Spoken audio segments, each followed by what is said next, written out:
What's up, plant lovers? Devin is here, and today I wanted to do a quick video talking about Hellebores. Now, Hellebores have quickly become my favorite evergreen perennial for the shadier areas of the garden. Now, primarily when we're gardening with Hellebores, the most classic Hellebores that we find at our garden centers would be the Helleborus hybridus, oriental hybrids, and those Hellebores are native to areas of woodland edges. So they're used to areas that give nice dappled sunlight. And as such, they're a wonderful plant for the north side of your garden. If you have a woodland garden, these plants are incredible stalwarts. Now, when properly sited, these are some of the easiest to grow perennials in the garden, and they offer a wonderful range of blooms in colors like pinks and mauves, burgundies, maroons, and oftentimes the Hellebore hybridus oriental hybrids will come with a range of colors in a series, and sometimes plants will even produce different colored blooms even on that same plant. Now, not only do these plants provide a beautiful mounded growth habit that really keeps any weeds at bay,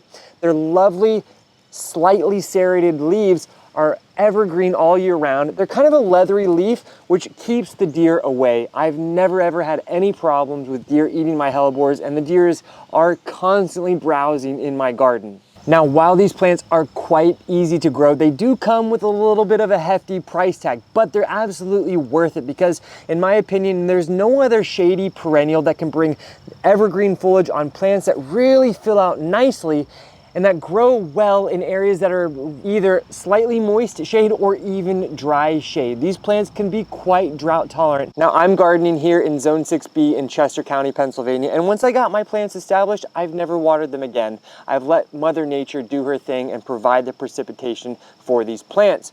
And we've certainly had some rather long periods of time that have had no rainfall, and these plants have done exceptionally well. And because they do tend to be a little bit drought tolerant, they're a wonderful candidate to even plant at the base of our shrubs and trees, where it can be very challenging to get other plants established. These ones tend to do quite well. Now, of course, the Hellebores are most famous for their classic nodding flowers that bloom forth at the end of winter or in the early spring. For me here in my garden, they're blooming right around the same time as my daffodils, bringing us color to the garden right when we need them the most. Now, apart from watering them while they're getting established, these plants tend to be very self-reliant. I really don't do anything apart from once every couple years, I will shear them back all the way and allow new fresh foliage to emerge. You can check a quick video right there to learn more about some spring treatment for our Hellebores. Also, if you do have any leaves that are getting a little bit tarnished, like these guys,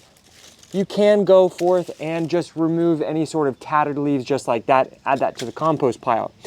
Now, one thing that I did learn while getting my plants established was that if they are in too much sun, they will dry out and get wilted very rapidly.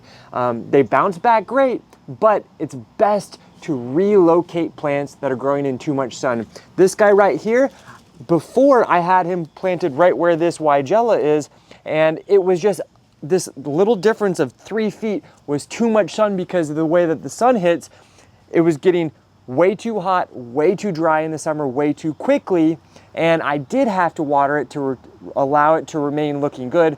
But once I moved it closer to my home, even further away from the sunlight, this gets zero direct sun all day long, but it's nice and bright, and this is the perfect location for it. You can see it's in its 4th year now, and it's absolutely filled out, provided this wonderful mounded habit, no weeds. All it does is provide gorgeous evergreen foliage and those flowers like clockwork in the springtime. So once you've found the perfect location with no more than 1 or 2 hours at max of morning sunlight, the other thing to note is that these plants are very winter hardy. Most of them are hardy to zone 4, and they'll grow all the way till zone 8. So it has a really nice range of growing conditions. I love to have them in areas like this, which is kind of like a corner, because they really fill out that space well, but they also do fantastic when grown in groups. A nice little small mass planting of 5 or 7 or even 11 of these plants will look absolutely divine, and it's very low maintenance. Now, these will grow best if grown in soil that is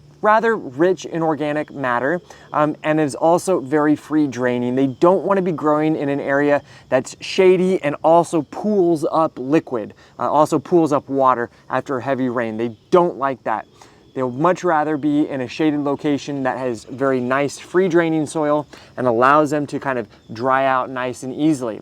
Now I do recommend, especially while you're getting your plants established, putting a nice layer of mulch around the plants after you plant them, whether that's in the autumn or the spring. They're planted well at both times.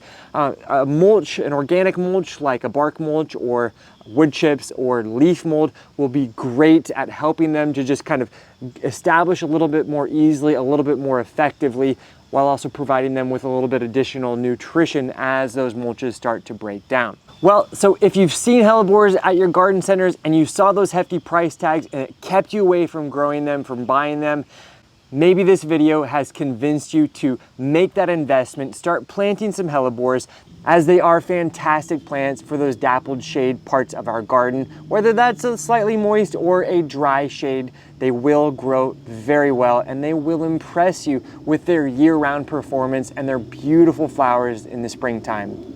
I hope you found this video informative and inspiring to encourage you to start growing some hellebores. If you do have any further questions or comments, make sure to leave them below. I always do my absolute best at trying to respond to each and every one of them. Thank you for joining me here on Plant Vibrations. I'll catch you soon. Ciao.